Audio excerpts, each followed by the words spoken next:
ইরানকে ঘিরে যুক্তরাষ্ট্র ও ইসরায়েলের সঙ্গে চলমান সংঘাত পঞ্চম দিনে গড়িয়েছে।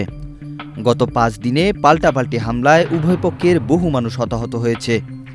ইরানের শীর্ষ নেতাদের মৃত্যুর দাবি এবং বাড়তে থাকা আঞ্চলিক উত্তেজনার কারণে আন্তর্জাতিক অঙ্গনে কূটনৈতিক তৎপরতা বেড়েছে। বিশ্বের প্রভাবশালী দেশগুলো একে একে নিজেদের অবস্থান জানাচ্ছে। কেউ সরাসরি নিন্দা করছে, কেউ সতর্ক সমর্থন দিচ্ছে, আবার কেউ ভবিষ্যতে যুদ্ধে সরাসরি জড়িত হওয়ার ইঙ্গিতও দিচ্ছে। এই যুদ্ধে ক্ষয়ক্ষতি ও প্রাণহানির সংখ্যা ইরানেরই বেশি। দেশটির রেড ক্রিসেন্ট সোসাইটি জানিয়েছে, যুক্তরাষ্ট্র ও ইসরায়েলের যৌথ হামলায় ইরানের সর্বোচ্চ নেতা আয়াতুল্লাহ আলী খামেনি সহ দেশটির প্রায় ৪ ডজন নেতা এবং ৭৫০র বেশি মানুষ নিহত হয়েছেন। অন্যদিকে ইরান অভিযান পরিচালনা করতে গিয়ে সোমবার পর্যন্ত যুক্তরাষ্ট্রের ৪ জন সেনা সদস্য এবং ইসরায়েলের ৯ জন নাগরিক নিহত হয়েছে বলে জানিয়েছেন মার্কিন সেন্ট্রাল কমান্ড ও ইসরায়েলের সরকারের পক্ষ থেকে। এমন পরিস্থিতিতে প্রশ্ন উঠেছে, বিশ্বের ক্ষমতাধর দেশগুলোর কার কী অবস্থান? ইরান ইস্যুতে যুক্তরাজ্যের অবস্থান এখন বেশ জটিল। দেশটির প্রধানমন্ত্রী কিয়ের স্টারমার পরিষ্কারভাবে জানিয়েছেন, তারা এই যুদ্ধে সরাসরি যোগ দেবেন না, তবে প্রয়োজন হলে ইরানের ক্ষেপণাস্ত্র হামলা ঠেকাতে নিজেদের সামরিক ঘাঁটি ব্যবহারের অনুমতি দিবে যুক্তরাষ্ট্রকে।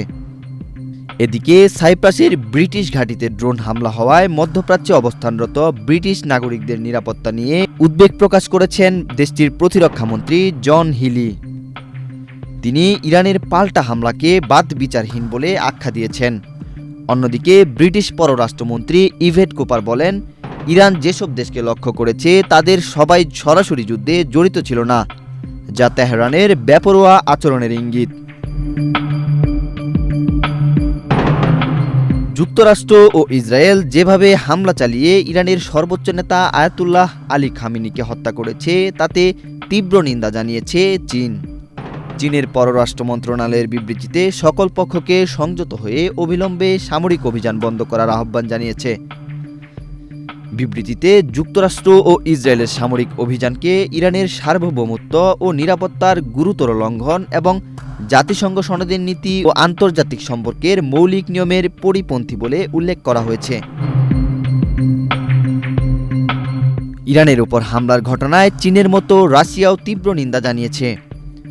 রুশ প্রেসিডেন্ট ভ্লাদিমির পুতিন ইরানের সর্বোচ্চ নেতা আয়াতুল্লাহ আলী খামেনির হত্যাকাণ্ডের ঘটনায় শোক প্রকাশ করেছেন। তিনি খামেনির মৃত্যুকে মানবিক নৈতিকতা এবং আন্তর্জাতিক আইনের সকল নিয়ম লঙ্ঘনকারী নিষ্ঠুর হত্যাকাণ্ড বলে বর্ণনা করেছেন। ইরানের উপর হামলার ফলে মধ্যপ্রাচ্যে যে উত্তেজনা তৈরি হয়েছে সেটি ইরানের সীমানা ছাড়িয়ে অনেক দূর পর্যন্ত ছড়িয়ে পড়তে পারে বলে সতর্ক করেছে মস্কো। অন্যদিকে ইরান যেভাবে পাল্টা হামলা চালাচ্ছে সেটি নিয়ে উদ্বেগ প্রকাশ করেছে জার্মানি। ইসরায়েলি সেনাবাহিনীর রেডিওকে জার্মানির রাজনৈতিক ও সামরিক সূত্রগুলো জানিয়েছে, চলমান সংঘাতের মধ্যে আঞ্চলিক দেশগুলোতে ইরানের হামলা বন্ধ না হলে দেশটির বিরুদ্ধে যুক্তরাষ্ট্র ও ইসরায়েলের অভিযানে যোগ দেওয়ার বিষয়টি বিবেচনা করবে জার্মানি। তারা আরও জানান, যুক্তরাষ্ট্রের সঙ্গে সম্ভাব্য সামরিক পদক্ষেপের পরিকল্পনা ইতিমধ্যেই চলছে। এতে বিমান হামলায় অংশগ্রহণ এবং সামরিক ও আকাশপথে সহায়তা দেওয়ার বিষয়গুলো অন্তর্ভুক্ত রয়েছে। অন্যদিকে যুক্তরাষ্ট্র ও ইসরায়েলের হামলা চালিয়ে ইরানের সর্বোচ্চ নেতাকে হত্যার ঘটনায় সন্তোষ প্রকাশ করেছে ফ্রান্স। মধ্যপ্রাচ্যে চলমান উত্তেজনা ও সংঘাতের প্রেক্ষাপটে ইতোমধ্যে ওই অঞ্চলে নিজেদের বিমানবাহী রণতরী চার্লস দ্য গল পাঠানোর ঘোষণা দিয়েছে ফ্রান্স। একই সঙ্গে সমুদ্রপথে বাণিজ্যিক জাহাজ চলাচলের নিরাপত্তা নিশ্চিত করতে একটি বহুজাতিক জোট গঠনেরও উদ্যোগ নিয়েছে দেশটি। গত মঙ্গলবার রাতে ফরাসি জাতির উদ্দেশ্যে দেওয়া এক টেলিভিশন ভাষণে প্রেসিডেন্ট ইমানুয়েল ম্যাক্রো এসব ঘোষণা দেন। প্রেসিডেন্ট ম্যাক্রো বলেন, হরমুজ প্রণালী বন্ধ হয়ে যাওয়া এবং সুয়েজ খাল ও লোহিত সাগরের নৌপথগুলো হুমকির মুখে পড়ায় দ্রুত পদক্ষেপ নেওয়া জরুরি হয়ে পড়েছে। তিনি বলেন, আমাদের অর্থনৈতিক স্বার্থ রক্ষা করতে হবে, কারণ এই যুদ্ধের ফলে জ্বালানি তেল ও গ্যাসের দাম আন্তর্জাতিক বাণিজ্য পরিস্থিতি মারাত্মকভাবে বিঘ্নিত হচ্ছে। ইউরোপীয় ইউনিয়নের পররাষ্ট্রনীতি বিষয়ক প্রধান কাজা কালাস বর্তমান পরিস্থিতিকে বিপজ্জনক আখ্যায়িত করেছেন। এক্সে দেওয়া এক বিবৃতিতে তিনি বলেন, ইউরোপীয় ইউনিয়ন ইরানের উপর আগেই কঠোর নিষেধাজ্ঞা দিয়েছে এবং পারমাণবিক ইস্যু সহ সব কূটনৈতিক সমাধানের বিষয়টিকে সমর্থন দিয়েছে। ইতালির প্রধানমন্ত্রী জর্জিয়া মেলোনির দপ্তর থেকে বলা হয়েছে, উত্তেজনা কমাতে তারা মিত্র ও আঞ্চলিক নেতাদের সঙ্গে আলোচনা চালিয়ে যাবেন। অস্ট্রেলিয়ার প্রধানমন্ত্রী অ্যান্টনি আলবানিজ বলেছেন, ইরান যাতে পারমাণবিক অস্ত্র তৈরি করতে না পারে এবং আন্তর্জাতিক শান্তি ও নিরাপত্তার জন্য হুমকি হয়ে না দাঁড়ায়, সেজন্য যুক্তরাষ্ট্রের নেওয়া পদক্ষেপকে তারা সমর্থন দিয়েছেন।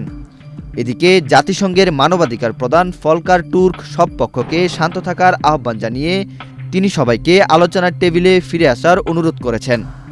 যে কোনো সশস্ত্র সংঘাতে সবসময় সাধারণ মানুষেরই চরম মূল্য দিতে হয়, এমন মন্তব্য করেছেন ফলকার টুর্ক। ওয়াহিদ হুসাইন জিহাদ, বাংলাদেশ প্রতিদিন।